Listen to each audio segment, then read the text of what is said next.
Urbanism has laid out a massive laundry list with many corporate backers that can rile up the NIMBY base or middle-class folk who currently believe they like the culture of the neighborhood. Since enough of these people are middle to upper class, and corporations can use astroturfing to rile them up, lawmakers tend to listen to them more. Urbanists, on the other hand, are often completely non-existent from public policy discussions in cities, and only by engaging in discussion and talking about urbanism can we hope to get over people's NIMBYism and show them they are trapped and lied to about their own perceived freedom, which is one of the hardest things to do, especially when you tell them that cars and the suburbs are a handout to them paid for by the taxpayers, especially when they're most often the type of people who view people on welfare as getting a handout. Avoiding condescension is the key. Showing up to neighborhood or city hall planning meetings and speaking up for urbanism and countering PR manufactured NIMBY claims in these spaces is essential, especially if you can organize people locally to do so and show up in numbers consistently that makes them have to pay attention and listen to you, especially if you can organize as a reliable voting bloc.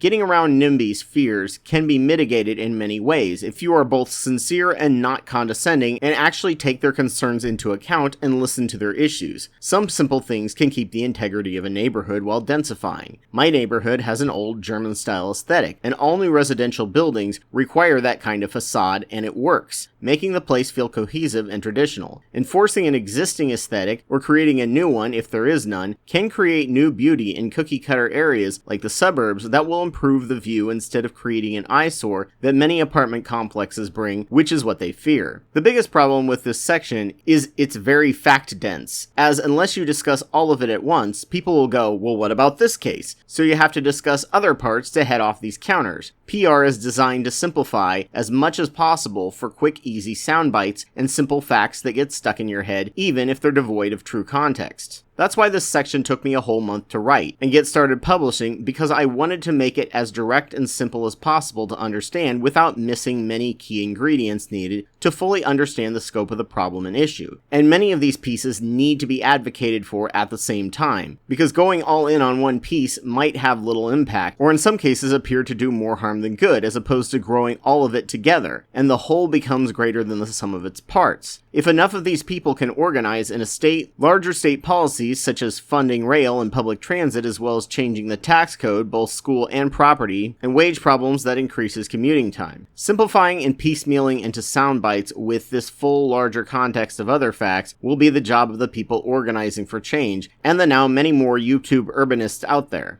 YouTube channel Strong Towns has a local organizing network system you can use to connect with other urbanists and show up when needed to represent urbanism. If there are multiple solarpunk communities in your area with urbanism as your primary or secondary focus, it might not be bad to delegate parts of urbanism to each community, as there are so many of them. Transit, densification, cycling infrastructure are all parts of urbanism, and each part is complex, each with a history of racism and corporate greed depriving us of them. You will probably never reach a utopia, but many cities, even conservative small towns, are seeing real change in terms of urbanism, even if it's just in small ways such as bike lanes or zoning changes. If we had more organization around it and more people involved, these changes could get even bigger. It just requires you to organize together and show up. As I said in this channel, no one can be part of every part of Solarpunk, but everyone can be part of some part of it. And if networked together, people can organize their specialty and create events, and if it involves things like community meetings, your community could help organize warm bodies for other communities to city hall meetings and help demystify the local politics for them so they feel they have a real voice and power in the matter. Even just transcribing the events of a city hall meeting that occurs at these meetings, or blogging or microblogging them, so people are aware who care, can demystify the opaque and daunting machine that is often local politics. It will take a lot of us to organize, but it has been shown time and time again that it can change, especially if you can show just how much it ties to the taxes and costs to the city. Urbanism is drastically cheaper in every single way for a city government than the current system we have, and if you can show that and tie expense cutting to everything, city council members are much more likely to take your arguments seriously. Hopefully, this has helped in both understanding the large, widespread, complicated problem, its history, what needs to be done, and how to make it happen with enough people, and enough work and education on the political end of things to leave you with hope of what can be, which is the entire point of Solarpunk. And in the age of doomerism, hope is an act of rebellion.